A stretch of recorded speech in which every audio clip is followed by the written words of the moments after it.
And go ahead and also in the chat, you can go ahead and share what brought you here this evening. And we're the LA Neighborhood Council Sustainability Alliance. Our mission is to advance sustainability and resilience across the city through advocacy, sharing of best practices, and community action. We have 4 active committees.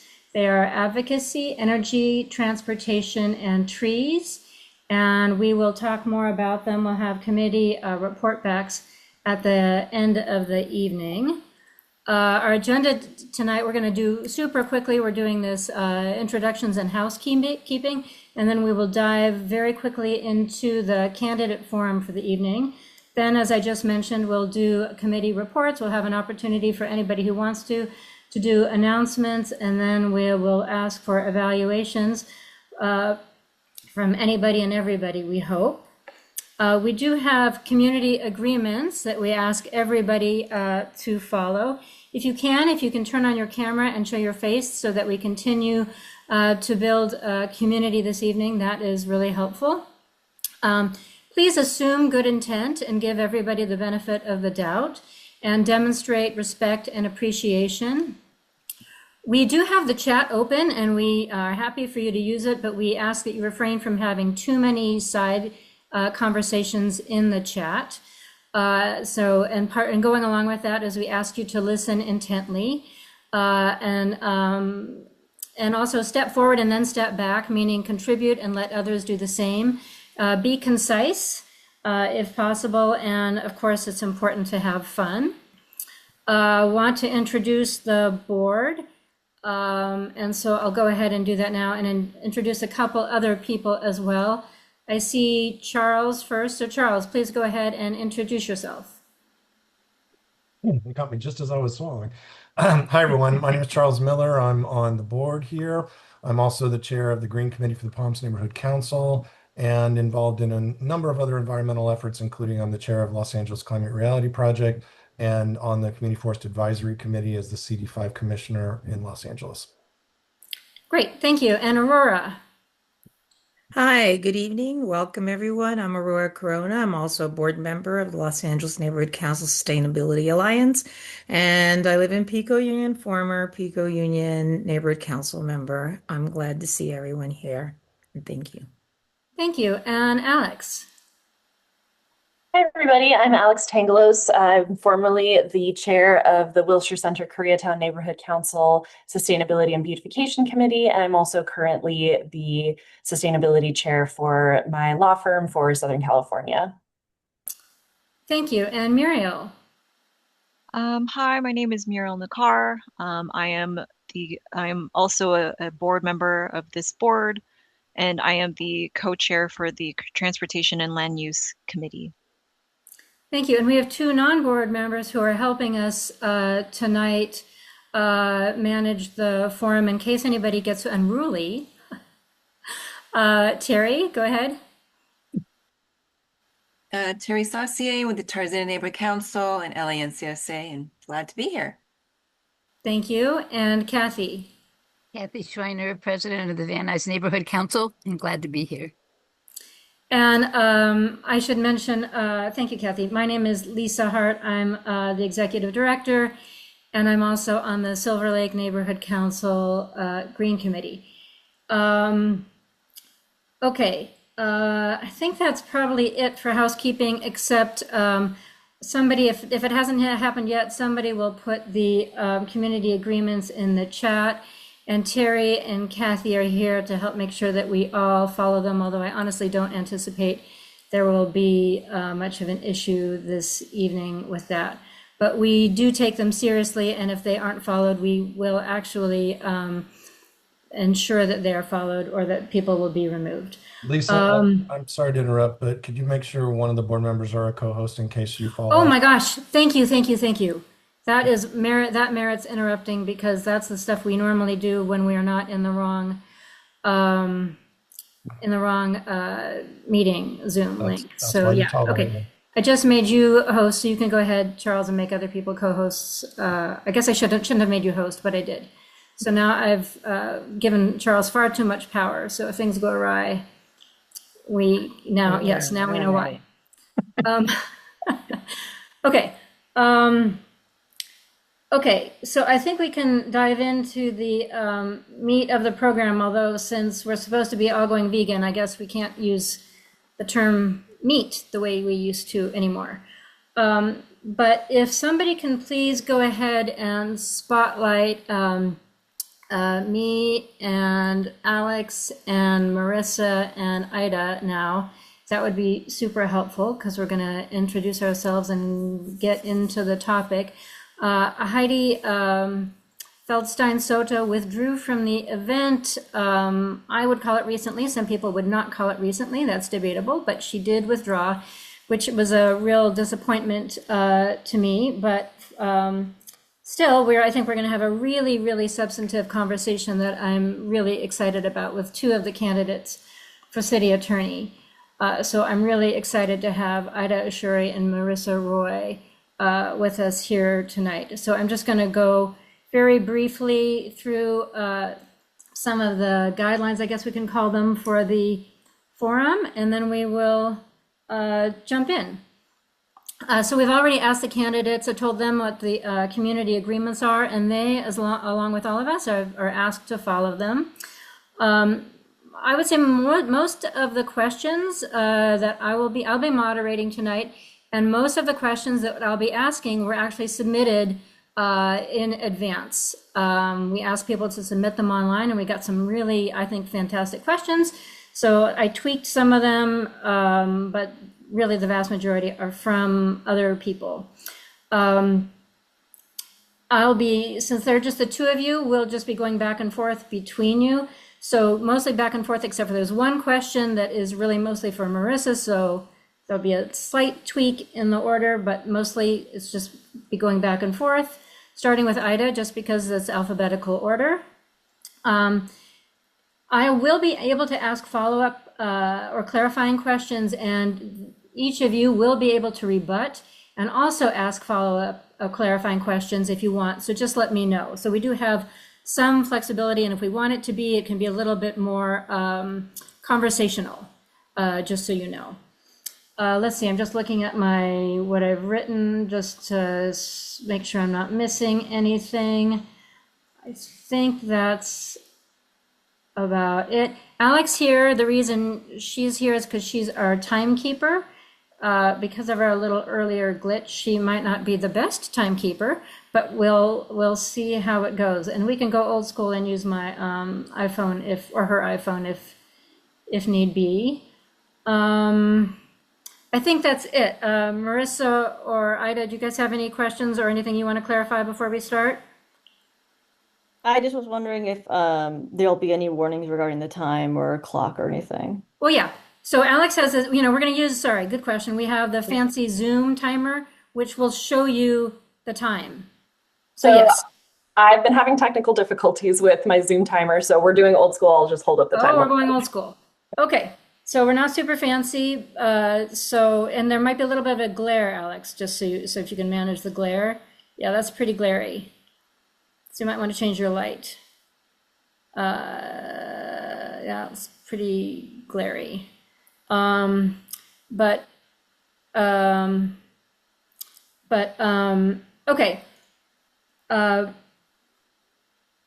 I'm glad that even young people have technical difficulties. That always makes me feel better. But okay, so we'll do the best we can. And we'll start. And we're not, we can be, I don't think we're going to be like super harsh about the time. I mean, I'm not in that mood right now, just so you know. Okay, let's get started because it's already 6:43. My gosh, how the time flies when you're having fun. How's that, you guys? The glare is really awful. I can put warnings in the chat of minute, 30 seconds also. I'll hold it up still, but just in case the glare's too hard. And I'll see if I can still figure out the lighting also. Okay, all right. Thank you, Alex. I appreciate that. All right, let's get started, and maybe I'll try to do it. I don't know if I'm good at multitasking, but we'll see what I can do. Okay, so we will start, and let me see if I can work on my timer, which I had not worked on in advance. Yeah, that's a lot of glare.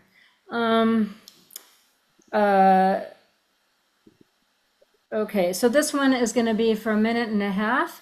If each of you can, you're each invited to take up to 1.5 minutes to make an opening statement. And so we're going to start with Aida. Great. Thank you so much. I want to first thank you for the opportunity to tell you about myself. I've been an activist and organizer for more than 25 years and a lawyer for more than a decade. My platform is inspired by my own life experience as a lifelong renter growing up in working class communities and seeing my mom battle discrimination and wage theft. That is why my platform is centered on protecting renters, workers, cyclists, constitutional rights, the poor, and survivors of violence, and of course, the environment, which we'll discuss this evening. I have also been an environmental justice advocate for decades as an 18-year-old activist. I worked with the Bus Riders Union to advocate for better transit, then with the Community for Better Environment to block the reopening of a refinery in Santa Fe Springs. I later worked with CalPERG, leading a campaign to investigate a toxic site for health hazards in Huntington Beach. And after law school, I worked with attorneys at Earth Justice pro bono to successfully battle the Chevron refinery in El Segundo, which sought a permit revision to its BACT and removing monitoring during equipment malfunctions and pollution restrictions. I am the current appointed chair of the Environmental Affairs Committee of the Los Feliz Neighborhood Council, and we have advocated for getting rid of pesticide use in our parks, increasing native plants, and reducing LAPD helicopter use. I'm a lifelong anti-war activist, and the U.S. military is the single largest institutional emitter of greenhouse gases worldwide. As city attorney, I will advocate for the environment and the people of Los Angeles, just as I have for decades. Thank you. All right, thank you. All right, Marissa. Hi, everyone. Thank you so much for having us. And I want to also thank you all so much for rescheduling last time when I was in the hospital. So just appreciate you. I'm running for LA City Attorney because I understand the power of this office to be, the potential of this office to be the largest public interest law office in the city. And that's what I've spent my entire legal career doing. We'll talk a little bit about some of the climate work that I helped pilot in law school, but after law school, I ended up coming to the LA City Attorney's office because we have the power as the city attorney to sue any business for anything unlawful, unfair, or deceptive. And so I brought big wage theft cases and put thousands of dollars back in workers' pockets as outside counsel for LA County. I was handling all their litigation against the Trump administration, part of over a dozen legal actions against the first Trump administration. And now at the California Department of Justice, I'm in consumer protection, where we are suing big tech for all of the ways that they have caused mental health harms, as well as on the tenants' rights teams, where we just returned $500,000 back to tenants who had been living in uninhabitable conditions. The LA City Attorney's Office, out of over 1,000 legal professionals, has less than 5% working on public rights. And this city attorney abolished the Environmental Justice and Protection Unit. And so now there are no full-time attorneys working full-time on environmental issues. I would scale up this work and ensure that there are full-time attorneys devoted to climate work. All right, thank you. Okay, and let me ask, is it helpful when Alex is texting the times, or do you not need that? I find it helpful. Okay. All right, thank you.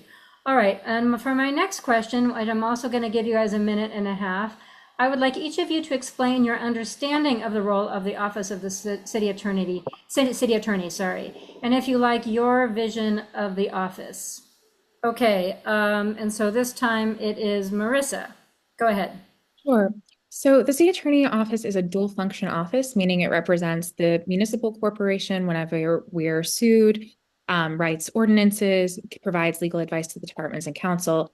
Then it also represents the people in both misdemeanor prosecution, but in this huge power under California's unfair competition law to sue any business for anything unlawful, unfair, or deceptive. That means that we can enforce state environmental protections and local environmental protections. It means that we can sue corporate polluters. It means we can sue the companies that lie about the impacts of climate change. And then we can use that recovery to reinvest in greening projects with the community.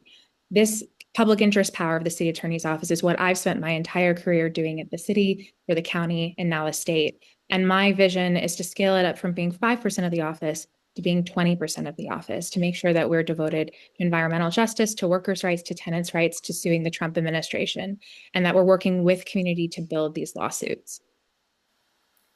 All right, thank you. And Ida, go ahead. Thank you. The city attorney's office leads 500 attorneys in multiple divisions.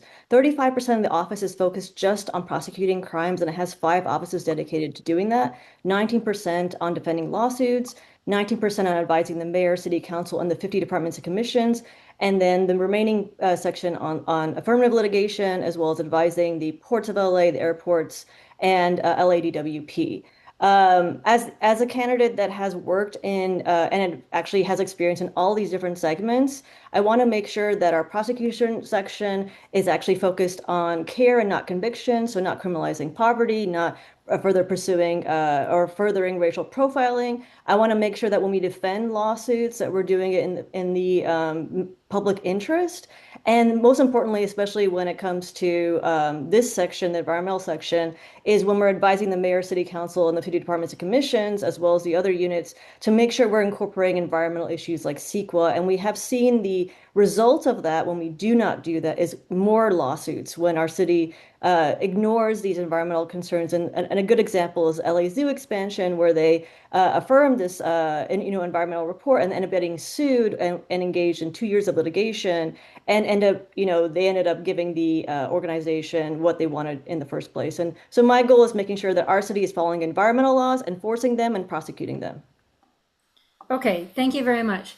Okay, the next question is a little wordy, and that's my fault. I apologize. But as part of the charter reform process, there has been and is some discussion about making the city attorney role an appointed rather than an elected position, or changing the structure of the office, or dividing up the roles.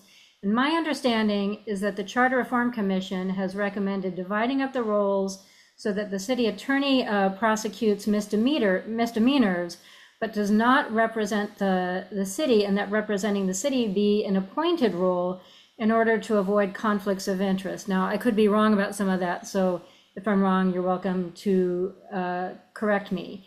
And I would love to hear your thoughts on what the City Reform Commission has recommended, and also your opinions on this very broad discussion and all the options, this whole debate, which of course would have huge implications. I mean, I know this wouldn't take effect for many years to come, but it would certainly have enormous implications for the role going forward. So I think we are starting with Ida. Thank you for this question. It's incredibly And sorry, important. I forgot to tell you how much time. I apologize. So this one, I apologize, we're doing this one for 2 minutes. Okay, great. This is a really important question, and actually, I was at the Charter Reform Commission meeting opposing this decision because of a gamut of reasons, and it's oddly enough something that I agree with the incumbent upon. And she actually wrote a great letter regarding it. And there's plentiful of problems with this. Let me first start with the fact that when you have an appointed person, obviously you're going to remove the accountability to the people. You're moving the voters' rights to elect somebody by the people, and instead entrusting the mayor and the city council to make that decision, who are obviously going to pick somebody that is going to be more amenable to their interests. And so there's already going to be a lack of independence in that regard. The charter reform actually tried to do this before under Mayor Reardon, and it didn't work. City Attorney Hahn actually at the time advocated greatly against it. Every single major city attorney in our state, including San Francisco, Oakland, Fresno, they're all elected. There's no office that I know of that has separate offices. This will produce inefficiencies, actually cost more money because you have 2 separate offices. Think of human resources, all these duplication of the offices. And just think again, the independence when it comes to the controller, and the city attorney is going to have to make sure that the city, again, it's advising the mayor, city council. So if it's appointed position, it's going to have less independence to do that. And conflicts of interest occur in every law firm and every legal entity. And if you split up the offices, actually, there's going to be more inefficiencies and more likelihood of conflicts of interest, I would say. And I would be opposed to actually splitting it up for those various reasons. I think it should be accountable to the people, and I'd be very concerned about a mayor, and especially when we already have a legal system or an electoral system that is very much run by money and real estate lobbyists and corruption. I wouldn't want it to be appointed. I love that touch, Alex, with the fingers. That was really elegant. Thank you. Okay, I might have some follow-up questions on this one. Marissa, the floor is yours. I think what we really have to contextualize here is that the reason that the Charter Commission is even considering this is because of how much the current city attorney has failed. Now, I mentioned how it's a dual function office.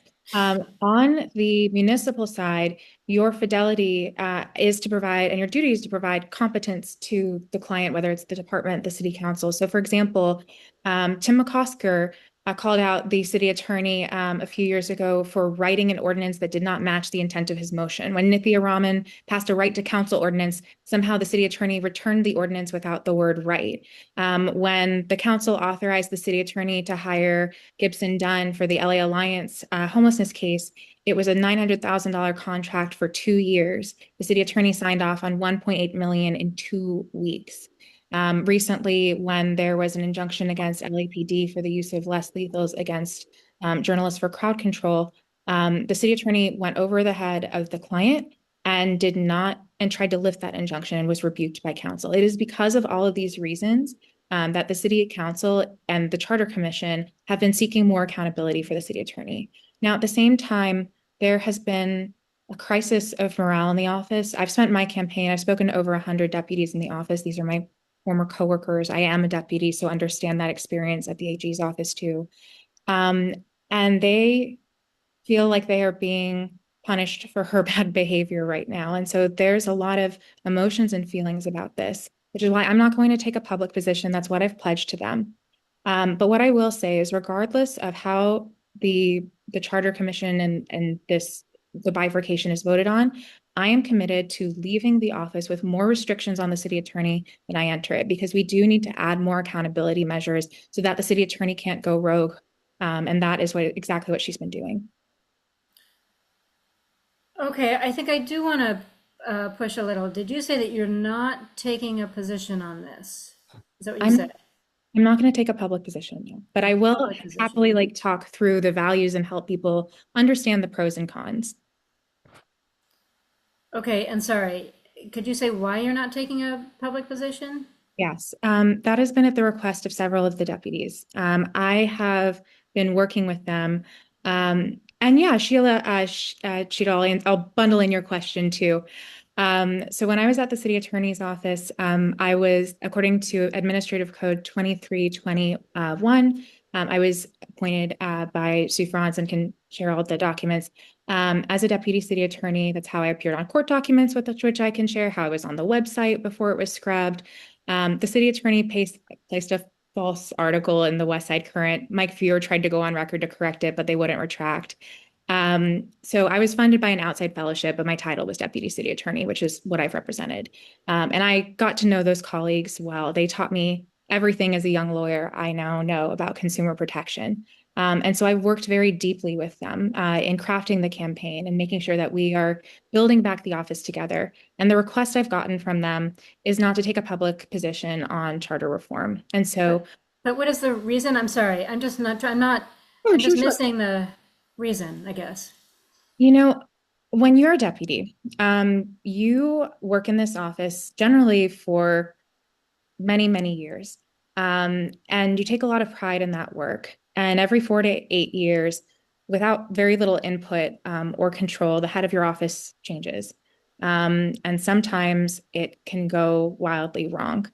And with the charter reform process, a lot of deputies feel that they haven't been consulted, feel that their concerns haven't been raised throughout this process, know that there is a need for accountability. And so in showing my respect for them, I have been trying to make sure that if they are asking me not to take a position on something because they want to have further discussions, they want to have their input heard, I'm trying to lead with that respect. And so again, I'm really happy to kind of talk through the issues and the pros and cons, but I do also think that a huge part of this job is creating a better management culture, which has been severely lacking. Okay, all right, thank you. Thank you for that. All right, the next question is, I would like to hear what you think the office can and does do about the housing crisis and how your background has prepared you to address it. Now, I will be asking some follow-up questions about Venice Dell and Barrington Plaza, so I don't need you to go specifically into those if you don't want to right now. And I should say also, in the interest of fairness and full disclosure, that Feldstein Soto's office has helped me personally with my housing situation as a renter, speaking for myself. Okay, so for this question, you can take up to 2 minutes each if you like. All right, thank you. Oh, and I don't even remember where we're starting. Oh, I know where we're starting. This one, we're starting with you, Marissa. Sure. Oh my gosh, look at this. We've got an upgrade. My goodness. Thank you. Technology is advancing like this in this forum. So Wow. there are a few ways in which the city attorney's office should be taking a larger role in addressing our housing and housing affordability crisis. On the people side, one of the things that they should absolutely be doing is we need to be doing tenants' rights enforcement. Now, as I mentioned, the city attorney's office can sue any business for anything unlawful, unfair, or deceptive. That includes abusive landlords. There have been 23,000 complaints of tenant harassment filed, and only one landlord cited, which is a complete dereliction of duty to the public. Now, I'm on the tenants' rights team at the Attorney General's office, where actually just a few weeks ago, we got a stipulated judgment returning over $500,000 back to tenants who had been kept in uninhabitable conditions, had been unlawfully evicted, had illegal rent hikes. That's the type of work I do and that I know how to do. And so what I would be bringing to this office is scaling up the public interest litigation, starting a tenants' rights unit with dedicated attorneys to fight tenant harassment and make sure that we're holding abusive landlords accountable so we're keeping tenants housed. Now, the other part of it, which if you're going to have a follow-up question on Venice Dell, I don't want to jump the gun too much, but when the city council passes a housing project, the city attorney, it is not their role to insert their policy judgment over that of their client. It is the job to facilitate housing projects going through our processes legally and efficiently. The city attorney has often overstepped this role and gone over the head to obstruct her client. Venice Dell is a great example that we'll dig into a little bit more, but that's absolutely not the role of the city attorney. So as city attorney, I would know that if the client lawfully and dutifully went all through the procedures, passed a housing development, it would be my job to help facilitate it, not obstruct it. All right, thank you. Aida. Thank you. This is a really important platform for me because I'm a former tenants' rights attorney. I used to go to monthly clinics at Sage and LA Can on Skid Row helping tenants. And I think it's really important. I concur we should have a tenants' rights unit. Actually, under Hydee, when I used to work at the city attorney's office, we used to have a code enforcement unit.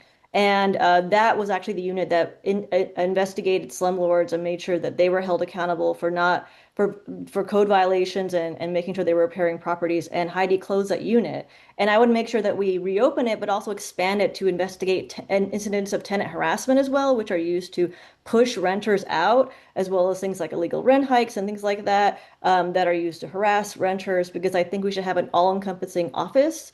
And yes, I think our current system has a lot of bureaucracy where we have 23,000 complaints filed with LAHD, which is really underfunded and understaffed, and only 30 of those complaints were actually even referred to the city attorney's office. So there's obviously a lot of lag time and lack of resources referring those complaints. And in the meantime, tenants are languishing in units that are disrepaired, that have vermin, that have broken windows and things like that. So I think one thing, and I'm inspired by other city attorneys' offices in other parts of California that are advertise tenants' rights on their website, and we could have the same thing in our city attorney's office. And we should be able to go and investigate and work with tenant unions and work directly with people and not and just skip the middleman of LAHD waiting years before something is referred to our office, and make sure that we're getting complaints directly from our renters. And that's something that I would pursue. And I want to make sure that landlords are always held responsible for not making repairs in our city. And I'm going to be a champion for renters. All right, thank you. Okay, now I think our next question is, yes. David Rosenstein asked about Venice Dell, which is, and maybe you folks might want to explain more about it, but my understanding is that it's a super controversial, proposed 100% affordable and permanent supportive housing project in Venice. My understanding is cursory, so you can correct me on the details, but what I get is that Feldstein Soto opposed the development as part of her campaign platform, and it was Tracy Park, council member Tracy Park was also opposed to it, and they won at the same time, and they were both able to work to create obstacles to its moving forward, and that the mayor and city council have deferred to them, which is practiced for a city council because it is in Parks, or would be in Parks district. So that it is currently stalled, although there is a lawsuit filed by public counsel and where Aida, you work or have worked, and by LA Forward Institute and others against the city. So I don't know, but I imagine the project could be revived. And I'd love to hear both of your thoughts on this issue, and I would give you 2 minutes each, and we're starting with Aida. Thank you. And I think this goes back to what I was talking about earlier, where real estate lobbyists and the corruption in our city and money in politics really dominates and makes it difficult for us to elect independent candidates. And this is a great example where both Tracy Park and Hydee Feldstein Soto were actually backed by this notorious landlord Douglas Emmett, who gave Hydee actually $200,000 for her campaign. And he's the landlord behind the Barrington Plaza evictions, but also they were both, her and Tracy Park were against the Venice Dell project, and Tracy Park actually championed that in her campaign. Some people don't want affordable housing in their neighborhood, and that's I guess, like, I would, if you want to call it a controversy, but I think, unfortunately, I think individuals have too much power to oppose housing when it becomes too political. While people are facing rising rents, they're facing being unhoused in our streets. And, Hydee also stated she was against SB 9 and SB 10. And I think that's also problematic, is we want to have candidates that will enforce our laws and make sure that they're going to be implemented. And I know that, SB 79 even came about, and we've had Metro trying to oppose that. And this is not something new, city council members trying to oppose and be an obstacle for projects. Gil Cedillo also blocked bike lanes in his district, and it just shows you how city council members have too much power to block projects that are approved that can benefit our community members. And so I think it's important that we vote for people that are not going to politicize and not put the people first in our communities, and make sure that these projects are supported. And when I'm a city attorney, I want to make sure that not only are affordable housing projects being approved, but they're prioritized and fast-tracked. Thank you. Sorry, I just need to respond to a little criticism in the chat. Okay, Marissa, the floor is yours. Cool. Let's contextualize the Venice Dell project. So there's a city-owned parking lot in Venice that was where there was a project proposed for 120 all-affordable units that also would double the parking at the lot, as well as add canal access to the Venice canals. It went through 16 to 18 public meetings. It was approved twice by council and once by the Coastal Commission. Now, the city attorney and council member Park campaigned on killing this project. Now, as I kind of mentioned at the outset, when the client has passed a project and gone through all the processes, it's not the city attorney's role to obstruct that project. You can't insert your own policy judgment over that of council. That is their priority. That is their legislative domain. And so that was where it didn't really matter what type of project. The city attorney was breaching her duties of confidence. It's invited 3 lawsuits that had lost at every single stage. And I just want to repeat that, every single stage.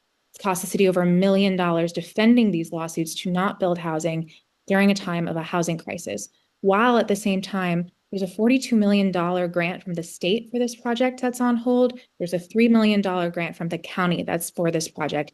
that has been on hold, and we are losing over $1 million in taxpayer money to outside law firms. The city attorney keeps proposing new reasons, including a recent public memo where she takes issue with the appraisal value that actually was raised in the prior lawsuit and rejected by the court. These are frivolous arguments that are really only resulting in the waste of taxpayer money and continuing to not build affordable housing in a time of a housing crisis. I understand as a government attorney my ethical duties. I understand where my discretion is and where it isn't. And I would make sure that I am not inserting and politicizing these roles inappropriately. Thank you. Thank you. That's very helpful for me at any rate. Okay, we have a related question about housing, and then I'm going to address, because apparently there are questions about John McKinney, which is very complicated. So I was going to avoid it because it's kind of a long story, but I will address it after we have one. Well, actually, we have several more housing things. So I will do one more and then address that.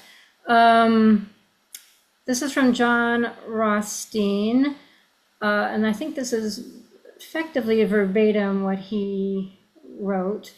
In 2024, a Superior Court judge ruled that the Barrington Plaza mass evictions were illegal because the landlord misused the Ellis Act, a finding that directly contradicted the city attorney's office's own legal guidance that the city had no power to stop them.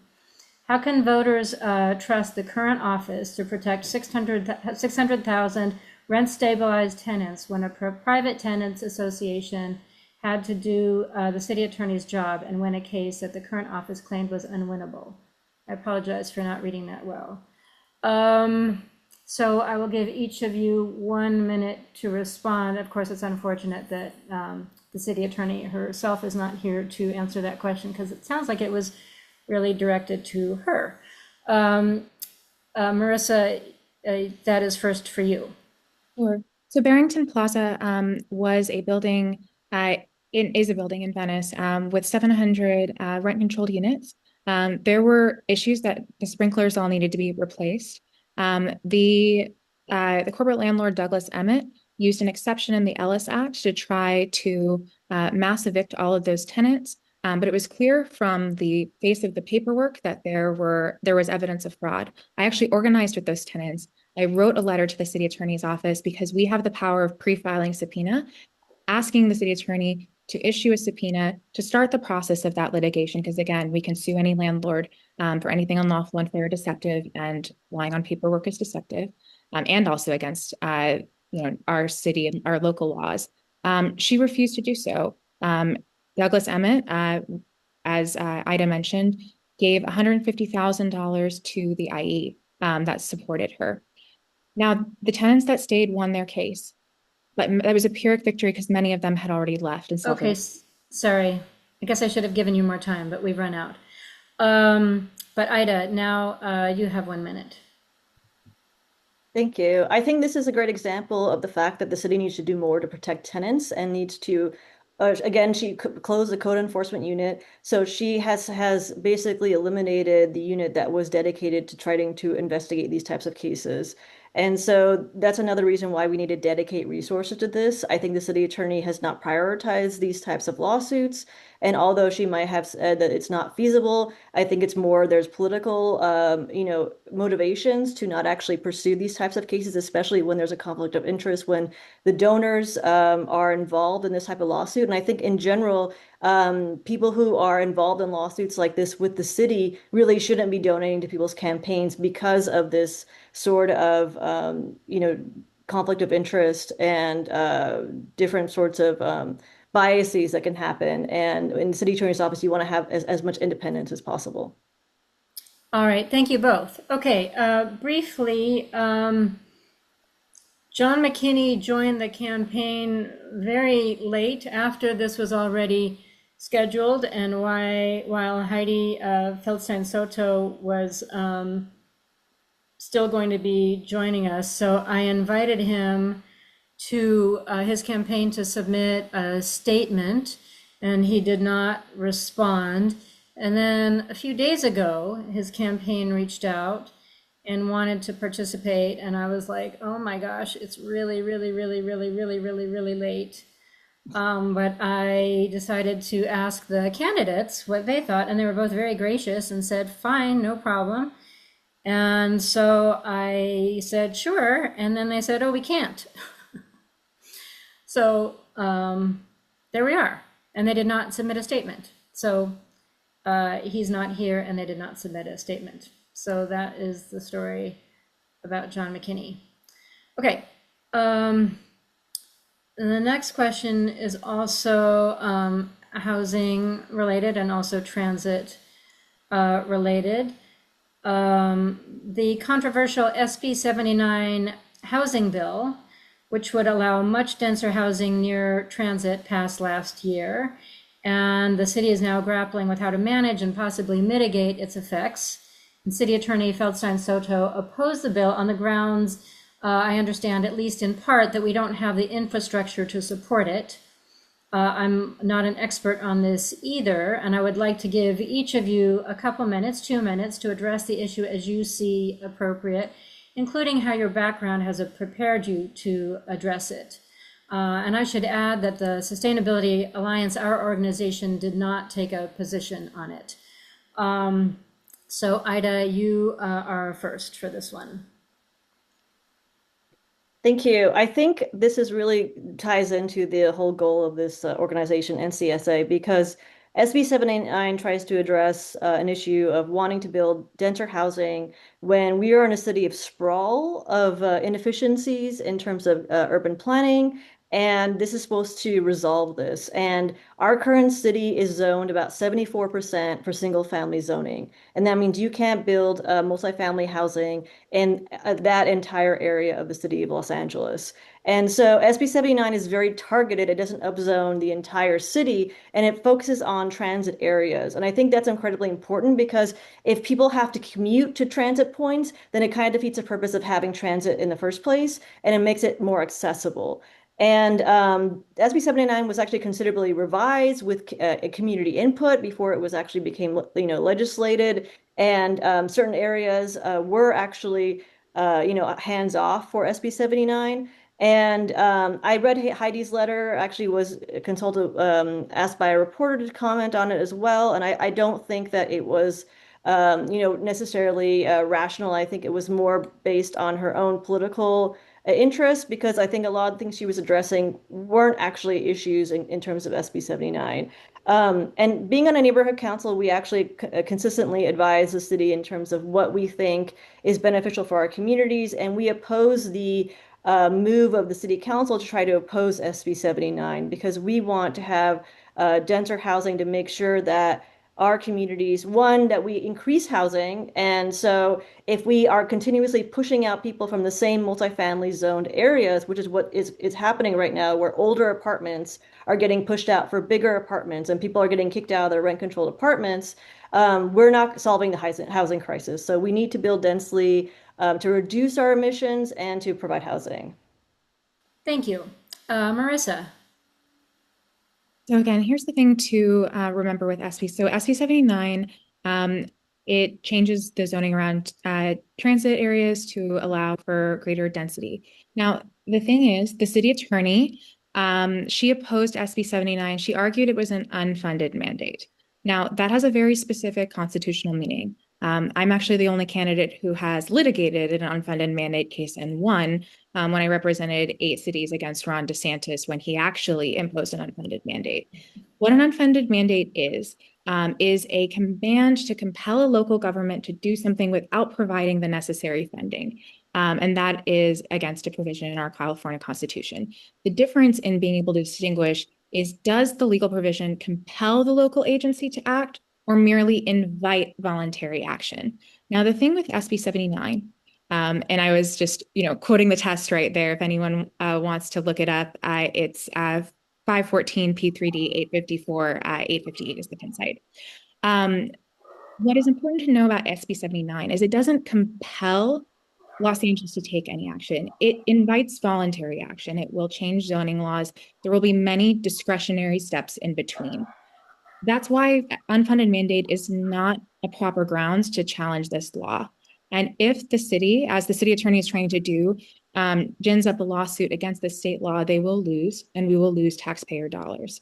It's my job as the city attorney to not, again, insert my own policy preferences over that of the clients, to give dutiful legal advice, and to recognize that it's really not about my policy preferences. If the state law went through all of the proper procedures, which it did, and stands on good grounds, it's good law.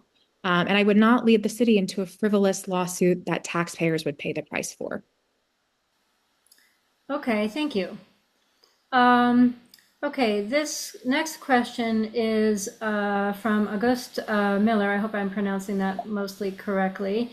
It's about Measure HLA, which would get the city of LA to implement their own Healthy Streets LA plan. And this is something that the Sustainability Alliance did support. And so I will speak, I guess, for myself and many in our organization. It's frustrating to see it not moving forward. My understanding is that Feldstein Soto's position is that the city does not need to implement it when non-city entities such as Metro carry out their own projects on the city's streets, and there is a lawsuit against the city on this. And Auguste wrote that Councilmember Tracy Park, and I did not know about this, but apparently Tracy Park mentioned at some point that Feldstein Soto is working on further ways to avoid implementing Measure HLA, and the question is why?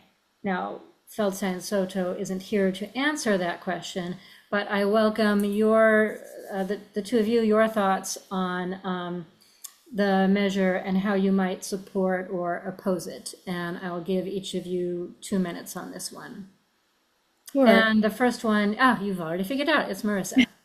Sorry, There's a reason you are smart enough to be running for city attorney. Yes, I have to look at my notes to figure it out, but you guys don't. Okay, go ahead. You know, I personally supported HLA. I voted for it. It was supported overwhelmingly by voters. And then again, we run into the same kind of pattern I've been bringing up again and again. The voters overwhelmingly pass something. It's not the job of the city attorney to obstruct. But because of her personal policy differences and disagreements, that is exactly what she did, was delay and obstruct implementing language for HLA. And it impacted many city projects. Streets for All has been wonderful at bringing attention to this issue. And I am really proud to have their endorsement and to work with them, because as city attorney, what I would be doing is making sure that we are not holding up the implementation of HLA, that we are integrating it into our projects, because if we don't, we also are going to invite more liability. This is now the law.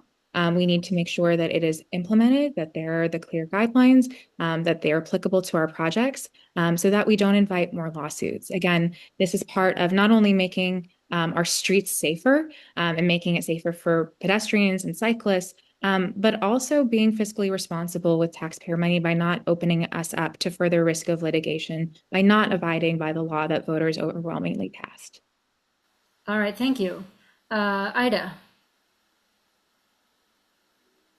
Thank you so much. This is such an important issue for me, and I've been actually campaigning on it for months from the beginning of my campaign when I was going to Ciclavia and organizing bike rides. I'm a cyclist and as well as a transit user, so it's really important for me for this law to be implemented. I actually helped collect signatures for Measure HLA. Actually has worked with Streets for All on multiple projects. And I understand, Joe Linton of Streets Blog has actually been filing these lawsuits, and it's because there's a private right of action written into Measure HLA. And that means that the city is on the hook when it isn't implementing these projects. So when it's repaving streets and it's actually not implementing anything on the high injury network, which is different streets throughout our city, which was a plan actually approved overwhelmingly already by City Council in 2015, and that included review from the fire department. So this is already plans that were already approved to build bus and bike lanes in areas where there were high injury or deaths even on our streets to make them safer. So the fact that our city, and it's not even just our city attorney, our mayor can direct public works as well to implement these plans. So it's alarming that not only did people collect signatures for this ballot measure because the city council refused to adopt its own plan, So basically, they had to be strong-armed into implementing their own project.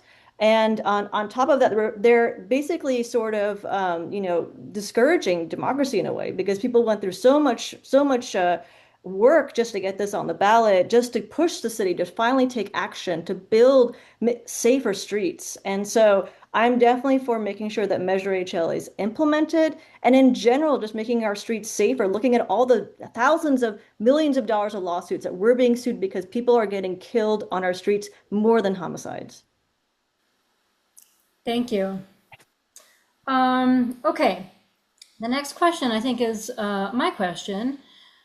Some of you might know that we are working very hard on to get a ban on council file on artificial turf. And we've been working with city departments on their report backs on Council File 240602, I think is the number. And we were working with LASAN and then DWP on their report back. And first it was a collaborative relationship, and LASAN was showing us their draft on their report back. And then we were told that they'd been advised by the city attorney's office to reduce the scope of the report back. And it's hard for me to know what it's going to look like because although they'd been showing us their original draft, they then told us that they were not going to show it to us anymore.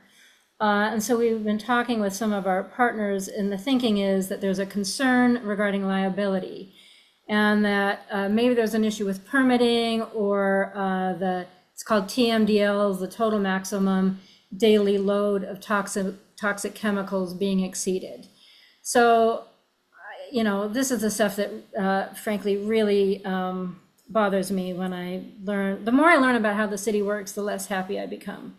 Because I'm realizing, this is the way I think about it. And if you guys want to correct me or if you can actually disabuse me of what I'm learning, I'd be thrilled.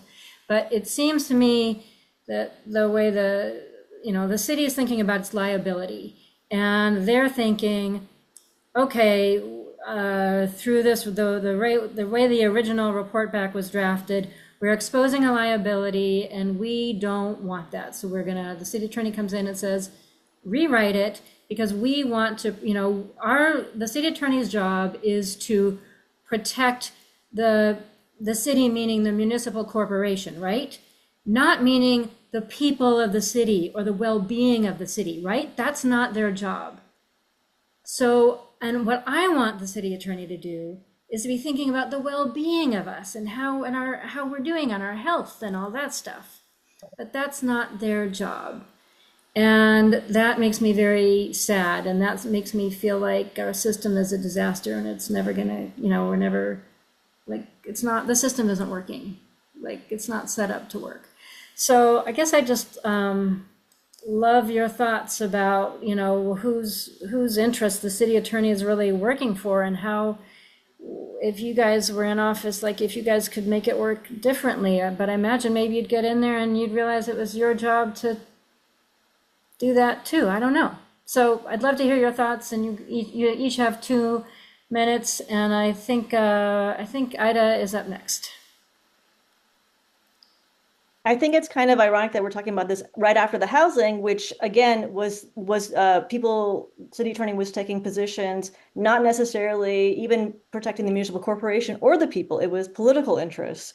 So I think that definitely the city attorney should be considering the interests of the people. Obviously, when it's defending lawsuits and thinking about liability, that's going to be taking precedent. But when it comes to advising the city on what it's responsible to do, I think we should always be taking people into consideration, and that could be either the criminal division, the defending lawsuits, or especially advising our different city council and different department commissions. I'm familiar with artificial turf. As the chair of the Environmental Affairs Commission, we took a position to oppose it as well. It releases microplastics into the water, and with the sun and the heat, it releases chemicals, and it increases, cancer rates, and it's rather dangerous to our health. I think Cal State LA has their outside recreation area is completely astroturf, which is concerning for the students there. And so I think in general, the city actually needs to be taking action to reduce its liability by removing these things. Because a good example of this is, I would say the corollary, which is something I'm passionate about, is the Roundup use in our parks as well, which is also contributing an increase of 127% increase in Parkinson's for people who live within 2 miles of a park or golf course. And I've already spoken to our parks department, and they said they use agricultural levels of Roundup, not even like, gardening levels, which is really alarming. And 100 cities in California have already banned Roundup use. So I think that it's really advising our council to take action on these things rather than being defensive and actually already exposing themselves to liability, because just having these things exposes themselves to liability. You see all the Roundup lawsuits around the country already happening, and even advertisements on your cell phone. So it's already happening. Thank you. That made me feel better. All right, Marissa. I mean, artificial turf is a huge hazard. We know that it has PFAS chemicals that, as Ida mentioned, it can, when there's heat, it can leach into the water, into the soil, and cause real health risks. Now, when the city attorney when we order a report back, there are ways that the city attorney can help to make sure that we're mitigating any risk of exposure.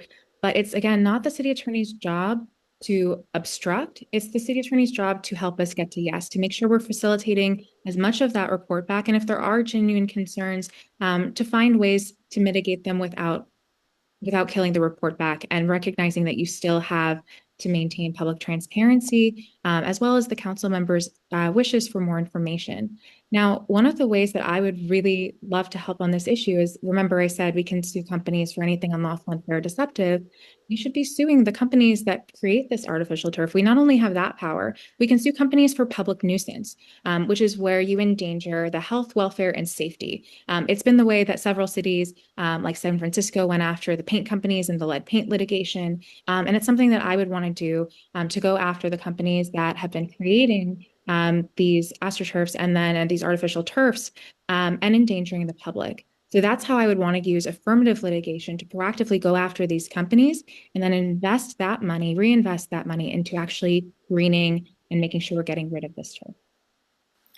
Now, Marissa, that makes me very excited, but one follow-up question. Do we have the resources, or would we have the resources to do that? Oh, I love getting this question. So yes, so the fun thing, sorry, I get very excited about litigation. Okay, no, I'm excited that you're excited. Here's the fun thing about lawsuits under the unfair competition law. That's Business and Professions Code 17200. Under California Business and Professions Code 17206, when we win these lawsuits, we win an injunction against the company to stop them from engaging in any behavior. We win the restitution, which is the money that goes to the victims. Then we win mandatory civil penalties up to $2,500 per offense. And those civil penalties go to the government, and they can only be used for future consumer protection litigation. Now, the fun thing is that the cities that use this, like San Francisco, they are able to fund all of this work through the civil penalties. So San Francisco devotes about 15 to 20% of their office to public rights, and it is sustained entirely through the fees. It's revenue generating. And they're operating at a surplus so that if they didn't win for the next 3 to 4 years, they would still be able to fund these positions. In fact, 2 years ago, when City Attorney David Chu started a workers' rights division, he got a grant from the Civil Prosecutors Alliance, Coalition, which our city attorney actually pulled Los Angeles out of, got a grant to fund 2 seat positions, then did so much of this litigation that it now funds 15 attorneys on the civil penalties and has returned $20 million back to workers. That is the exact model that I would use, and that I've collaborated with deputies in the office to already build a plan of how we scale that up, make it reliant on the fees, and then shift those budgetary positions to the other parts of the office that are severely understaffed. Okay, thank you. All right, the next question is another question from David Rosenstein. And I think, Marissa, you touched on this very briefly a bit ago. Sorry, I just lost my notes moved. Feldstein Soto has faced criticism for a position she took or represented regarding LAPD and use of force. So she's not here to defend her position, but I welcome Marissa, you and Ida sharing your thoughts on this. So Marissa, you are up first. And this is for 1 minute each. Sure. So I think what that was referencing, I believe, was the city attorney's attempt to lift an injunction that was issued by a court against LAPD that restricted the use of less lethal weapons against journalists for crowd management. It's important to contextualize that this is an issue we have been sued over again and again. We were sued in 2000 and lost. We were sued in 2007 and lost. We were sued in 2020, and there was an injunction put in place. And the California State Legislature in 2022 passed new restrictions on the use of less lethals for crowd management. There was time, every single opportunity for the city attorney to change the practices. When the injunction was issued in September last year, the city attorney should have taken the steps to implement compliance, making sure that there were new protocols in place, that there was accountability and discipline. Instead, she motioned to lift the injunction and invite impunity the day before the No Kings protest. It doesn't make anyone safer, and it only invites more lawsuits. So I would invest in compliance with the law. Okay, I perhaps did not give enough time for that question, but what's done is done. Ida, you have 1 minute for that question. This is really important. This is an important issue for me, is making sure that we hold LAPD accountable. This was an injunction, and just to let you guys know, injunction is basically a court order that happens when the city is basically sued. And so the court ordered the LAPD basically to not attack journalists, which seems like a really standard thing to do. But LAPD said, no, actually, we don't want this court order. And the city attorney intervened on behalf of LAPD. And this is a good example when, Lisa, you were saying, like, should the city be involved in the people or the, corporation? And this is definitely what I would side with. The people is we shouldn't be attacking journalists. I wouldn't intervene on behalf of LAPD. I would make sure that injunction stood. And it's something that I think, and also there was injunction regarding Black Lives Matter protests, where they also sued the city and got further court orders for the police to not use certain use of force against protesters. And again, I think injunctions, court orders are a great tool in our lawsuits to make sure that LAPD is following the law and in implementing policies that it refuses to do so on its own. All right, thank you. Okay, this next question is from Lionel Maris. As city attorney, and it's related, what can you do to reduce the city's liability costs due to LAPD misconduct? And I will add, this is me speaking, that I think it's related to sustainability, particularly because we have had drastic budget cuts due to environmental, let me start over. We've had drastic budget cuts to environmental programs. And a lot of that is because LAPD's misconduct or alleged misconduct has led to really, really expensive lawsuits. Okay, Ida, you are up. How many? Oh, I'm sorry. Yes, good question. 2 minutes. Sorry. Great, no worries. This is such an important issue. It's hard to sub into 2 minutes. I'm going to see, make it as much of an overview as possible. I do concur that, police liability misconduct suits have been sucking out money from our general fund, which should go to sidewalk repair, should go to environmental issues. And the Charter Reform Commission is actually debating on whether or not we should take it out of their fund, LAPD's budget, which I agree with. I think there's multiple ways to reduce misconduct lawsuits. I think one way, which is what I want to do, is make sure that when we file criminal cases that LAPD brings to us, we only file cases where there's no police misconduct. So we're reducing the harm by not filing those cases. And we're basically telling LAPD and shaping policy that it should only be bringing us cases where there is no misconduct. They're following the law. And our city attorney's policies can influence LAPD behavior. The other thing I think is when we defend these lawsuits is when I went back to the injunctions is we could try to get court orders when they refuse to implement policies in order to prevent the harm to begin with. Because, whenever there's a lawsuit, someone has been harmed, someone has been killed, and they're rightfully suing the city because the city has decided not to do anything about it to prevent it. And a good example is the death of Keenan Anderson, who was visiting in Southern California. He was a relative of a Black Lives Matter founder. He was tased about 6 times by police when he was pulled over for a hit and run investigation, at one point more than 30 seconds at the time. And still, LAPD has no policy on how many times or how long you can tase someone. And after this happened, they went from buying 2-prong tasers to 10-prong tasers. And so another, avenue is advising the city not to approve the more lethal violent weapons that people are using and calling them less lethal as well to prevent these types of harms from happening. So I think there's a myriad of options to be approaching there. All right, thank you. Marissa. Sure. Going back to the budget question, it's important again to contextualize. So the city council for the past decade has pretty consistently budgeted about $87 to $90 million for liability. It was not a problem in past administrations to stay close to that. In fact, they would exceed sometimes by 10 million one year, 36. In her first year, the incumbent exceeded by 100 million. In her second year, 200 million. And in her third year, nearly 250. And it's not just because we're getting sued more often. We're resolving around the same amount of cases per year. But she's increased outsourcing to outside counsel by over 500%.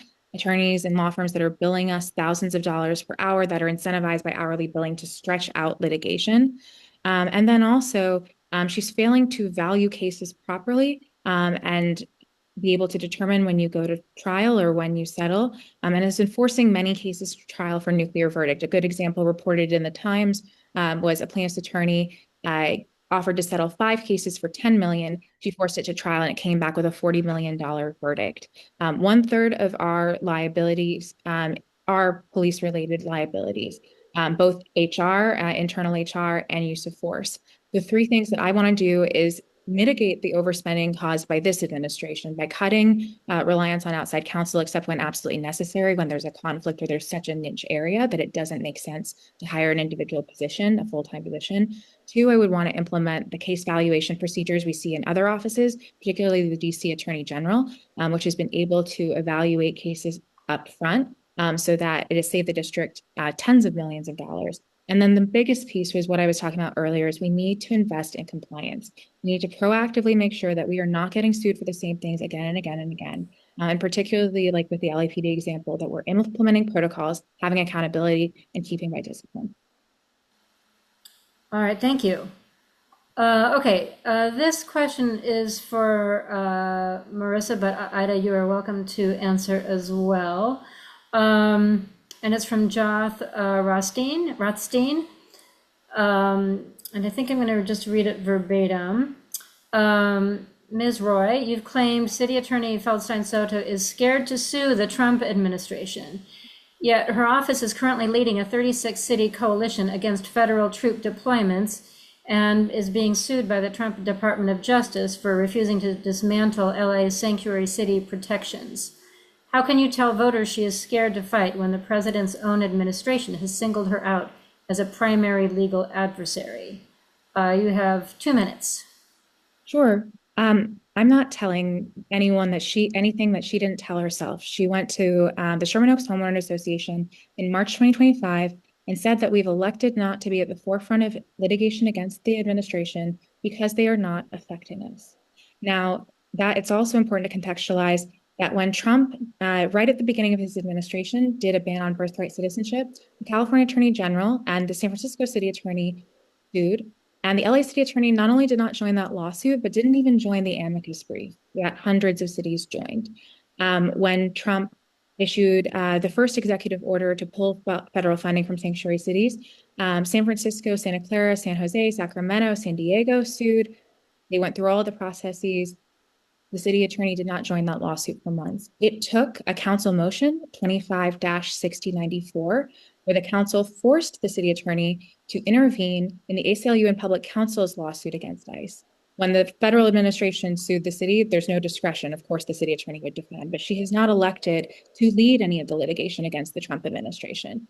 One thing I'm very proud of this week is that the Attorney General Rob Bonta, San Francisco City Attorney David Chu, and San Diego City Attorney Heather Ferbert all came out endorsing my campaign for the reason that the city attorney has been missing in action against the Trump administration, and they need our support right now.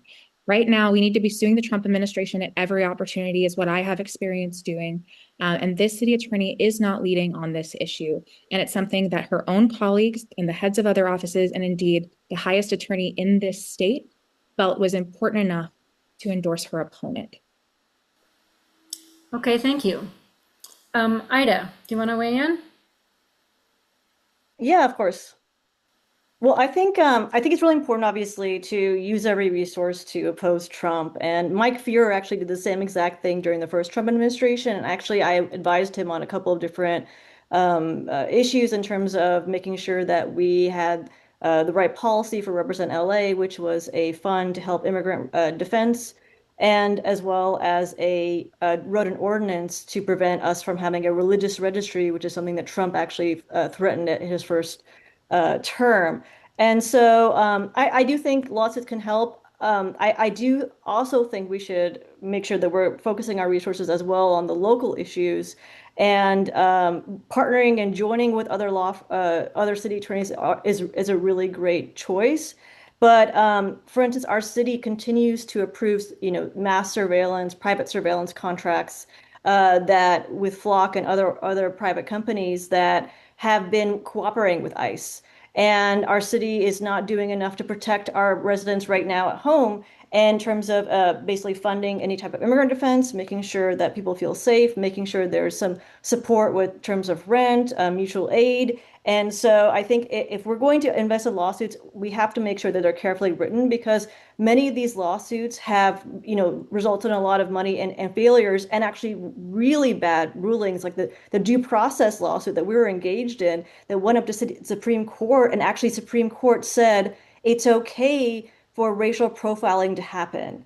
So that was a big detriment. And right now we have a very unfriendly Supreme Court. So we do have to be careful about what type of lawsuits we bring. Colorado did bring a really great lawsuit in terms of how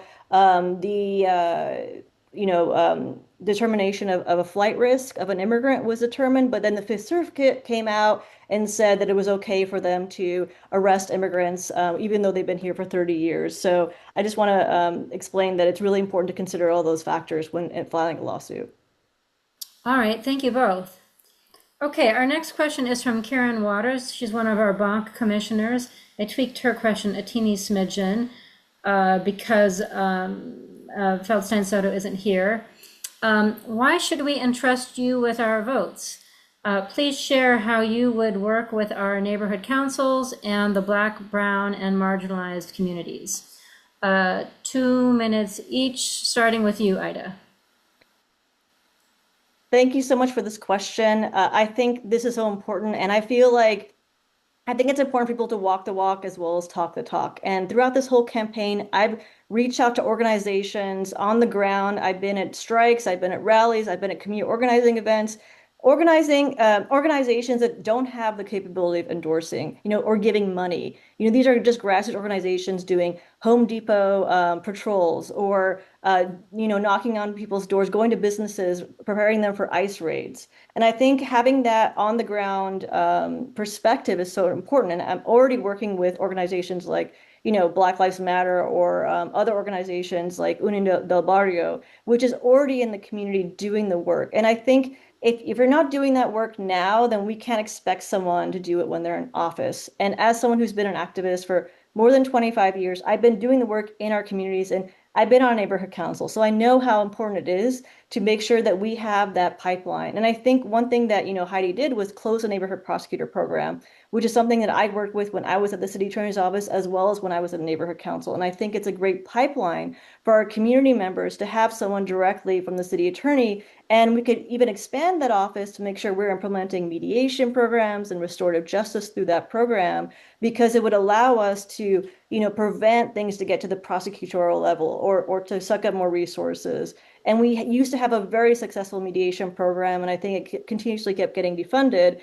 And I think that could be refunded in conjunction with the neighborhood prosecutor program. So I think what's important is that I have already been on a neighborhood council for 4 years, working with the city and the city attorney's office. And so I understand exactly that perspective and the importance of that. And as well, I've been in the city attorney's office as a deputy city attorney, actually in Los Angeles and in San Diego. So I have that perspective, and I've been a community organizer. And I think all those facets really make it an important position and experience to have in this position. Thank you. Marissa. Sure. I have spent my entire career as a government litigator doing public interest law and working with communities to build lawsuits, which is a little bit unique in this space.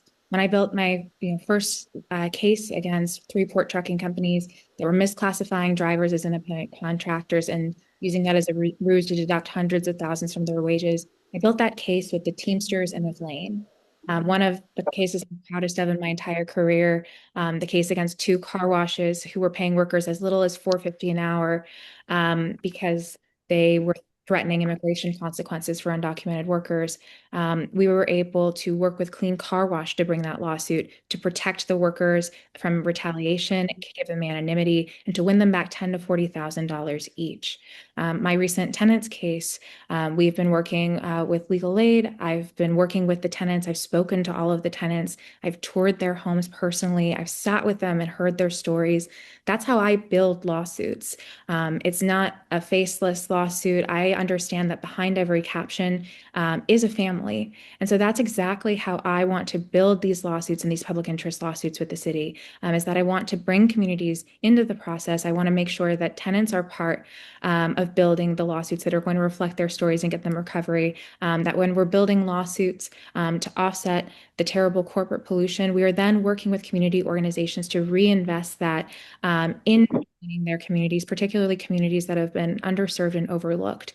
And so that is how I'm going to function as the city attorney, to make sure that we are working deeply with community to build public interest lawsuits that reflect them. And it's exactly what I've done as a government litigator my entire career. So these aren't just empty words, they're actually my track record I'm running on. Okay, great. Thank you. Our next question is from Paul Gamberg, and he and I reworked this question a little bit together. The question is, neighborhood councils struggle with community engagement and participation, and some of the Brown Act or conflict of interest laws or interpretations of those laws by the city attorney's office can be a barrier. If you were the next city attorney, how would you advise the Department of Neighborhood Empowerment and neighborhood councils? How can we increase the worthy goal of increasing interpretation? That's a repetition of the word increase that I have to take responsibility for. That is not Paul's fault. Of the people while still following the Brown Act, recently revised via State Bill 707. Participation. Increasing participation. Yes. We want to increase the ordinary citizens' participation. Yes. Thank you, Paul. Okay. Okay, he doesn't like my reworking. I think I said that part. I just didn't like I didn't catch that I repeated the word increase. That was bad. Okay, 2 minutes each, starting with Marissa. Was that clear enough, the gist? I think the gist was clear. Okay. So I've been really, thrilled throughout this campaign, but also just through the course of, a decade of volunteering with a variety of community groups to get to know a lot of people who serve on neighborhood councils. And I have heard, particularly in this campaign, the repeated frustrations with conflicting advice from the city attorney's office or inadequate advice altogether. And I think one story that really stayed with me that several neighborhood council members brought to me throughout the campaign is right at the beginning. They wanted to distribute know your rights information for immigrants, and the city attorney was blocking that, saying that we don't provide, that it would create attorney-client issues. Now, listen, during the campaign, I have done, while I was also working at the California Department of Justice on my own time, have done, know your rights trainings, and I've given all the proper disclaimers. We can give the right disclaimers. The city attorney shouldn't be trying to obstruct. It should be trying to support and look at the legal avenues to empower neighborhood councils within the bounds of the law and be giving consistent advice. And so I think what I would do that I feel is missing is making sure that we have very outline and transparent protocols, and that when we give advice to one city neighborhood council about an issue, we are also sending that out to all neighborhood councils, and that we're also letting them know that we've received an inquiry. So if they would like to add to that inquiry or would like to add research questions, they can. And so that is how I would be interacting with the neighborhood council. So we don't have a patchwork of legal advice that is conflicting, but that we have a consistent set of advice, and that we're helping to empower our neighborhood councils to understand the balance of the law, but how we can also make sure that we are supporting their initiatives as much as possible. All right, thank you. Aida. This is a great question, and like I had mentioned earlier, was on a neighborhood council. I actually had the benefit of seeing the legal advice issue from the city attorney, both under Mike Fuhr and under Hydee Feldstein Soto, and how that dramatically changed, and she was much more restrictive, and it resulted in a lot of problems with our neighborhood council, including we even had to change locations of our meetings. So there's a lot of issues we've had with her office basically being very stringent on interpreting laws. And so I would, having had that experience, I would make sure that these neighborhood councils are supported and not, harangued or restrained by my office. And having that perspective, I think, is really important. The Brown Act is such a, important law in our state. It's a unique law that it's supposed to basically support we have open meetings. And our current city attorney actually hasn't even been implementing the Brown Act properly because there was a closed door meeting to confirm the sweep of 9,000 encampments, and that was supposed to be reported in an open meeting because it's supposed to be, because any decision has to be open so there comments can be made. And we don't even know to this day who voted on this sweeps, and our city was sued because of that.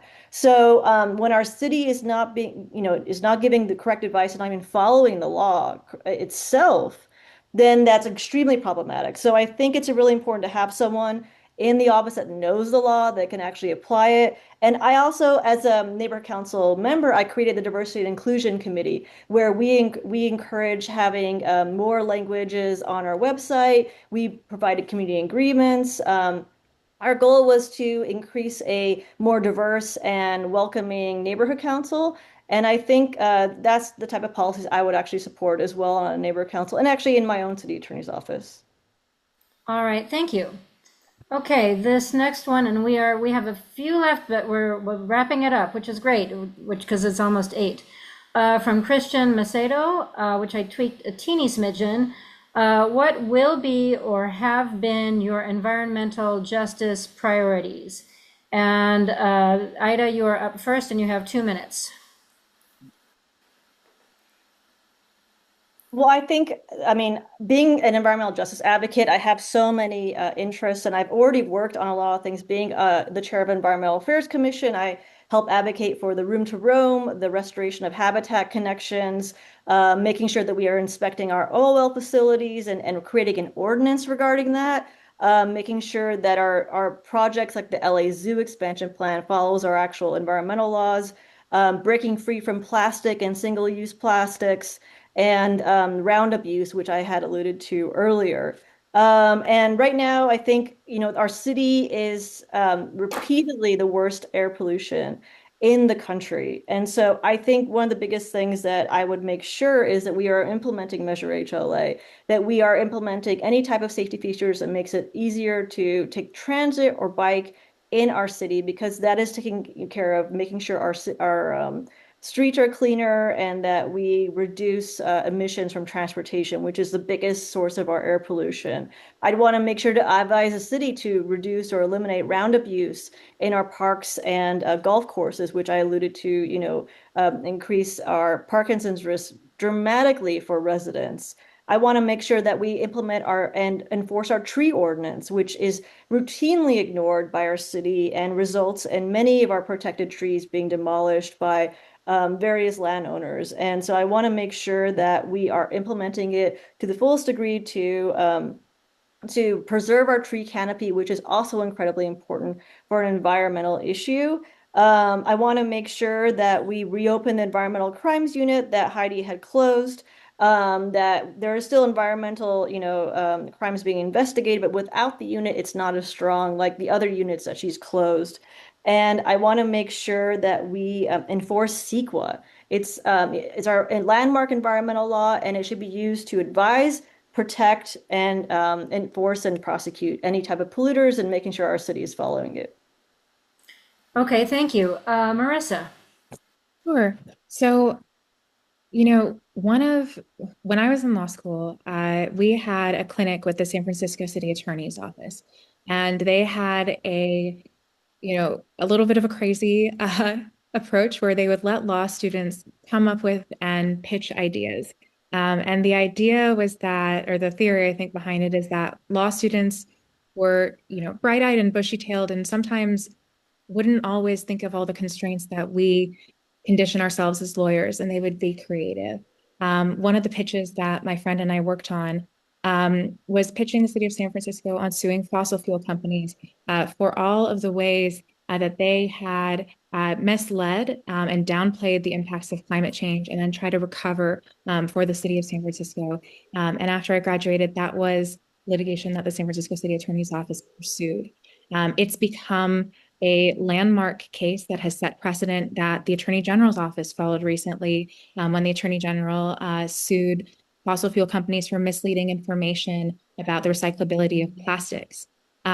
This is the type of work that I want to scale up at the LA City Attorney's Office. I want to focus on two areas with environmental protection and justice and consumer protection. Sue corporate polluters that are dumping toxic chemicals into our neighborhoods, as well as sue the companies that are providing misleading information and having a poor climate impact. And then I want to take those recovery and we can use Cypre to make sure that they are reinvested into communities. And that is how we hold polluters accountable, make polluters pay. It's the same kind of theory just on the litigation side. And then make sure that we are offsetting the impacts and really reinvesting and working with communities. So that is going to be my approach as city attorney to environmental issues.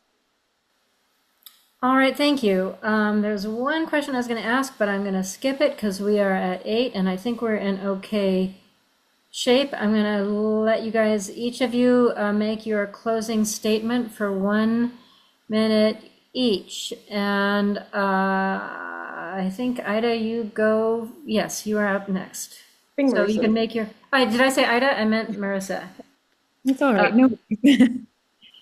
So go ahead. I just want to thank you all so much for having us both here today. I think one of the most exciting things about this office is truly its potential to be the most significant public interest law office in our city. And I'm the person who has been spending their entire career as a government litigator really doing this work, doing the workers' rights cases, crafting the pitches for the climate justice cases, bringing the tenants' rights cases, suing the Trump administration. That's all my legal work. And that's what I'm going to bring to this office to scale up. It's why I'm proud to have the largest coalition of unions, democratic clubs, progressive organizations, grassroots organizations supporting our campaign, because we really have a clear contrast here. A corporate bankruptcy attorney, a public interest government litigator. And what I plan to bring to the city attorney's office is to make sure that it is working with community to build lawsuits that protect community, that reinvest in community, and that really truly represent the public. Thank you. Ida. Thanks so much for having me here and for letting me share my passion for environmental issues. Los Angeles deserves an experienced candidate that stands firmly against the corporations causing the climate crisis and the exploitation of the working class. Our current city attorney is not doing that job, but it's not just about changing the face of the office. It's about changing the system, and it's about making sure that we don't have money controlling our politics. The fight to save the planet, for peace and against ICE, our fights are all connected. The same billionaires that are profiting off these horrors are funding the campaigns of politicians who aren't standing up for our rights. Los Angeles deserves a city attorney that works for them, not the corporate interests and executives lining the pockets of my fellow candidates. I'm not part of the political elite or establishment. I'm a fighter, and even in the face of lack of resources and discrimination, I fought to get here. I'm not taking money from people who are destroying our planet, and I will always stand by my values, and I will always stand with the people. Thank you so much. Well, thank you. I really enjoyed this conversation. I really appreciated your time, and thank you so much. I wish both of you really good luck. I know not everybody gets to win, but I wish both of you luck in your endeavors, and I think it's going to be a really exciting campaign, and thank you for this evening. And we'll share the chat one way or another. I mean, we'll definitely post the chat. We'll post the recording and we'll post the chat, so you'll be able to see all of that as well.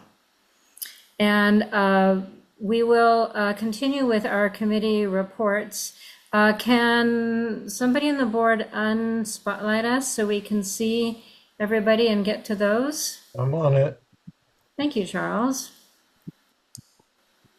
And I need to, oops, why is that showing? What's happening now? I don't know. Okay. Why am I spotlit? That's awkward. Well, we Okay. wanted to watch you. And that's not awkward, Charles. Okay. Let me see if I can get to okay, maybe I'll just try to talk off. I know what I'll do. Terry, can you talk about artificial turf? I can give a quick update. So we're Thank you. focusing So on this is an update, sorry, this is an update from our advocacy committee while I try to get to the slides. It Oh. always takes me a minute. I can't even get to any of the slides right now. I don't know why. Go ahead, Terry. Well, I can give you an update Can you on introduce yourself, please? again, Terry Saucier with the Tarzana Neighborhood Oh, yeah, Council. that's right. You already did that. Sorry. And LANCSA. I'll speak briefly about the artificial turf if that's okay, and you can speak about the rest on the advocacy. I don't have that in Yeah, front if of I me. can get to the slide, sure. All right, so quickly, artificial turf. We're working on the council file 24-0602. We're following up with the various departments and agencies that are required to give report backs. Lisa's already spoke about LAWP, LA Sanitation. We are also following up though with Rec and Parks. We're giving public comments. They're supposed to do a study. We are working with LAUSD. And if people are interested in learning more, please come to the advocacy meeting and we'd love to talk to you a little bit more. Great, thank you. Charles, can you give the fun news about Metro, where we are with Metro and native plants and the Olympics? Yeah, I mean it's don't get too excited about it, but we have our coalition project to try to compel or not compel, but certainly try to get Metro to change their policies to include a design requirement that would put a large species, native species, large canopy tree into the design requirements for all new train stations and all new bus stations going forward. And we brought that to the Metro Sustainability Council, and it took 3 months and some behind the scenes meetings to get people on board. But we did have a vote last Friday, and the Sustainability Council has now voted unanimously to support that initiative and that coalition and is recommending it to Metro Board. We're now going to move forward with our various representatives and coalition members to speak to board members at Metro and try to get this to get some traction with the actual board. So step by step, it's a long process, but so far the results are positive. Thank you. Also, a lot of stuff, as was touched on in the meeting, is moving very quickly now in the Charter Reform Commission process. Public Bank is moving. I don't have time to get into that tonight, but if you're following it, you might know. The capital improvement project stuff is moving. Well, as you heard tonight, stuff regarding the city attorney is moving. A lot of things are moving in the charter reform process that we've taken positions on. That's one thing to note. We have some ideas about how to improve gray water systems that we're working on very slowly in the advocacy committee. We have some interesting ideas about how to help landlords meet their maximum temperature thresholds for rental units. LA Climate Week is coming up, and they would like neighborhood councils to write letters regarding suggesting an annual observance for that. Mono Lake is becoming an interesting issue, so we're probably going to take that on, and we're also probably going to take on used library books. So that's some of the things happening. If you want to join us, in case you want to join us, we usually meet the first Sunday of the month. That's coming up April 5th, which is Easter, but I think we're still going to meet. And if you want to chair the committee, let me know. Okay, energy. AJ, are you here? Yep. All right, the floor is yours. Okay, so mine is relatively short, but we have finally completed our letter around the LA 100 plan. So just quick overview. This is LA's efforts to reach 100% renewables. So as just a quick recap, we basically tailored the letter as a kind of a more, as some of our committee members say, a North Star approach. And we voted at committee level and would like to thank the board members for also approving and doing some tweaks to the letter as well.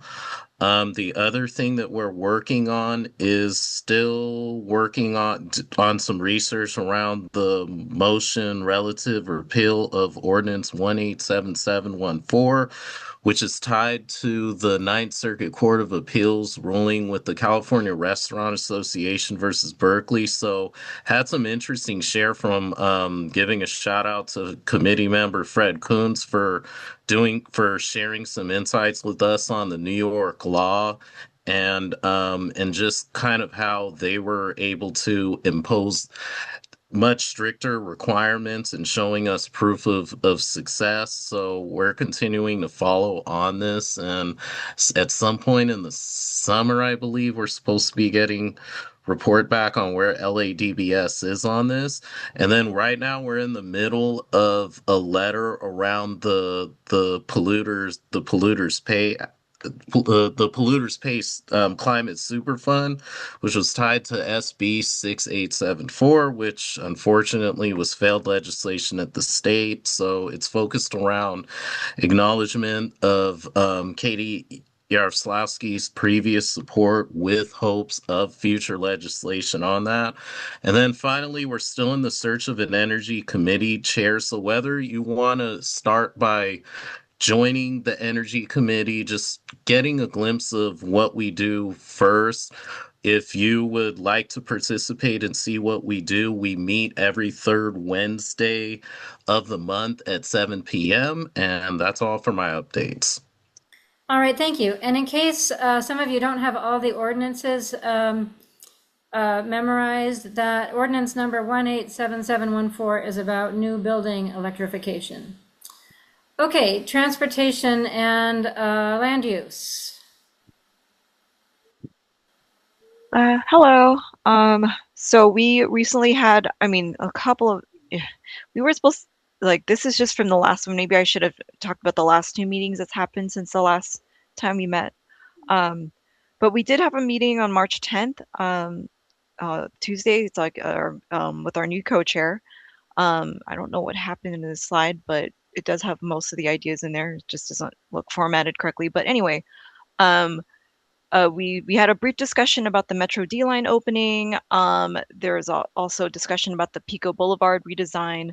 But notably is the most notable thing was the Sunset and Cesar Chavez Safety and Mobility Project. It's like it's part of the Sunset for All, where they're going to be extending a bike lane where Alameda and not Cesar Chavez, which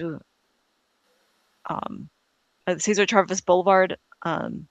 It's not going to be Cesar Chavez Boulevard for long. I was gonna say, I know, I was like, I felt kind of weird saying that out loud. Sorry. That boulevard that's by the Olivera Street. So we'll eventually be having a vote on that as a board, and then we'll bring this to a vote as at the full meeting. But our next meeting will be April 14th. That's in a couple of weeks. And I also have a new co-chair. So I'll just be reporting what's been going on with our meeting, because Chase usually doesn't really go to our monthly meetings. Thank you. All righty, thank you. Trees. I guess I'll give this. I had it to unmute. I'm sorry. Jen here? Yeah, okay. I'm here, yeah. Okay. But barely. As the Trees Committee knows, but maybe not all of you in the NCSA know, my husband has brain cancer, and I've been really handcuffed to taking care of him. So he's disabled, and it's happened very suddenly. So and Charles has been a help, and he's going to take on the next meeting of the Trees Committee. He's done this wonderful pilot. I was there when it was planted a year ago, and we actually got the city of LA Bureau of Street Services Urban Forestry Division to approve the planting of native trees that are not usually planted by the city, to be planted as street trees in parkways, and neighbors are on a system of watering them. And this is a great experiment, and we hope that this will enable the city trees palette to be enlarged. And how Charles did this is what be the subject of our March 28th meeting, which is on Zoom from 1:30 to 3:30. We meet bi-monthly. At our last meeting, I presented all the lists of trees that are not being watered by the city after 3 years, even though they planted them, and tried to get neighborhood councils interested in taking on the watering of the trees in their area. But I didn't get much response for this. So I'll take this out to the wider community here. If your neighborhood council is interested in saving some of these trees that have been already planted and have reached the 3-year mark, but may not survive past 3 years because the city cut the budget of the Urban Forestry Division, and they chose to cut it in their watering projects rather than and this is confusing because these projects are subsidized by the fees that people pay to be allowed to remove a street tree. There is a new proposition that has been presented at Board of Public Works to actually increase these fees so that more care can be taken with these substitute trees that are planted, and also a list of streets where these trees would be planted in every council district. You can find that list in the Board of Public Works agenda for not this past Monday, but I believe it was the Monday before. So if you need this list and want to email me at trees@ncsa.la, I can also send it. And just updating what's going on in the city. Nazarian has made a motion to try to expand the protected tree ordinance. And he wasn't aware of some of the things that our CFAC subcommittee on expanding the protected tree ordinance has been working on. So the draft was sent to me. Luckily, it's not been publicized, and I've been able to give some feedback on it. And that I do have a good relationship with this deputy in charge of planning. So hopefully that motion will get made more in line with the kinds of things that we've been trying to promote, both at CFAC and at the Trees Committee. Let's see. I guess lastly, I just wanted to say that my brother-in-law and I were driving on Van Nuys Boulevard today, and he was admiring the trees. And I said, they're all going to be gone, all 600 of them for 6.7 miles. And he just was in shock. So, he's here from Boulder, Colorado, where you would never do something like that. And I said, this is just because Metro needed 2 feet to build the East Valley Transit line. So I urge any of you that are supporting transit to support not taking out devastating amounts of shade canopy and trees when transit is built. And that's it. That's my report. Thank you. So see you on the 28th. And thanks so much. All right, thank you. Thank you, Joanna. And I don't, I'm so sorry about your husband, and we're all sending, I don't know, I know. whatever It's thoughts been we very, can your way. thank you. It's been really hard. I mean, he he fell on over the weekend and had to go back to the hospital because he hit his head. I mean, it's just, it's really hard.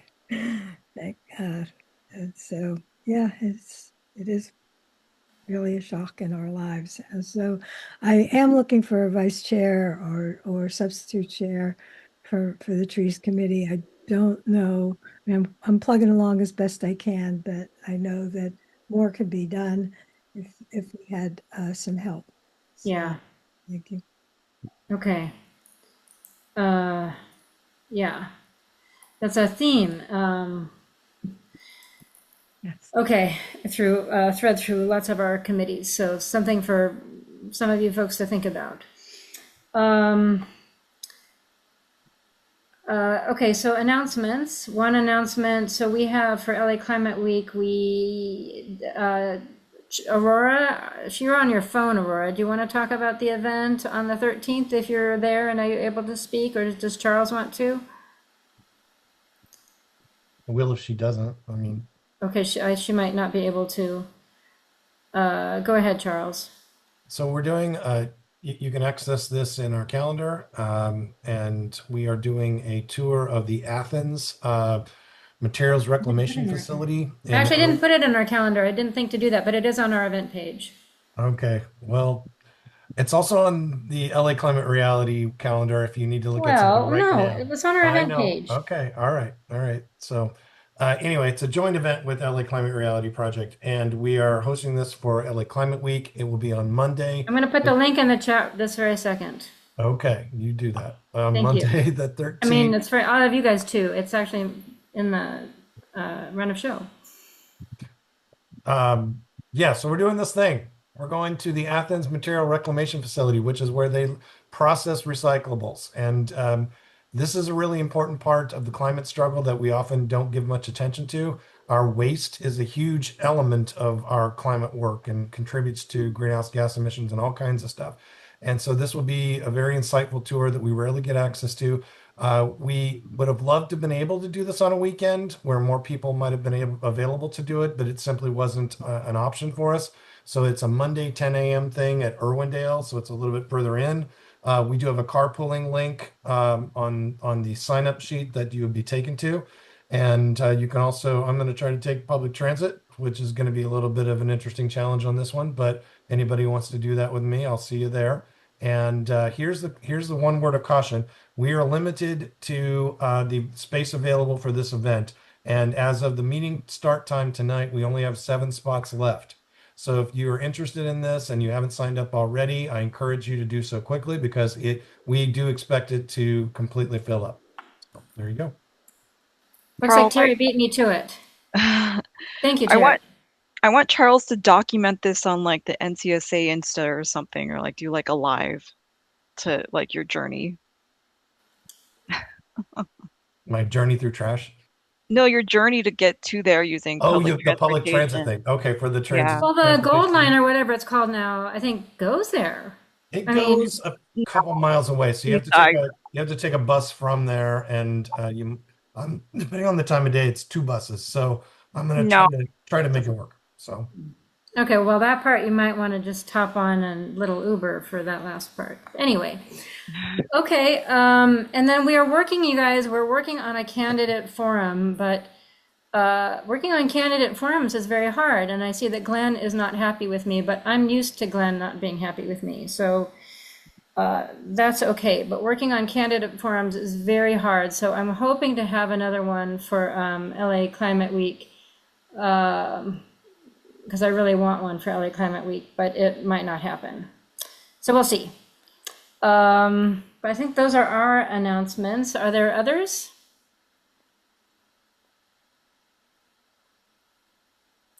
Glenn has one. Glenn, go ahead. Don't take it personally, Lisa. It was the Sustainability Alliance as a whole or any other alliance. My announcement is the mayor is releasing her budget on April 20th. So they are finalizing their recommendations for each of the city departments now. So if anyone has any input, now is the time. Literally, March is the time to give that input. If you know anyone on the mayor's budget team, help influence that. Typically, what the mayor proposes in the budget, 99% of it ends up through the city council process as is. Those kind of literally tweaking around the edges when it gets to through the city till the end of May. So this is a critical time right now. If you have particular programs, departments, anything that's affected by the city budget, now's the time to weigh in. Thanks. And what I've heard is that the budget is in, I don't know if it's in as bad shape as last year, but not much better. Is that your understanding, Glenn? They've asked each city department to cut back. I'm not sure if it's 2% to 5%. I mean, it might vary a little bit by each department. So that's kind of the challenge. By the way, the council file number, I don't think it's been open yet, but it will be very soon. It's 26-0600, 26-0600, and it should be open any day now. And you can start filing comments and community impact statements from your neighborhood council. And I guess it's the same numbers every year, except for they just changed the year, which is Correct. This year 26. Yeah, okay. All right, thank you. No. Eddie, are you talking to us? No. Okay. Sorry. Charles. Just really want to really very quickly invite everybody to the LA Climate Reality Project chapter meeting that's going to happen a week from tonight on March 29th. Our guest is going to be Ben Stapleton, who is the executive director of USGBC California. We're going to be talking about building electrification, getting off of fossil fuels in our built-out sector. I know a lot of people in this room are interested in that subject, so please come by and join us if you're interested. Link is going to be in the chat. Thank you. Terry. Yeah, just promoting the 13th Annual Earth Day Festival. We're co-hosting in Tarzana on April 11th. It's a Saturday from 10 a.m. to 2. We have about 35 exhibitors at this point, and it'll be a really nice day. So just visit the Tarzana Neighborhood Council website, and the information's in the chat as well. All right, thank you. If there are no more announcements, I'll be totally flabbergasted and flummoxed because we never end early, but we can. If that's it. All right, give you guys 5 minutes left of your, or 4 minutes left of your evening. Thank you. I think it was a good event, and if you don't agree or if you do agree, you can tell us using the link that Charles popped into the chat, and have a good evening, and we'll hope to see you soon, and thank you for joining us tonight. Good night. Thanks. Bye, everybody.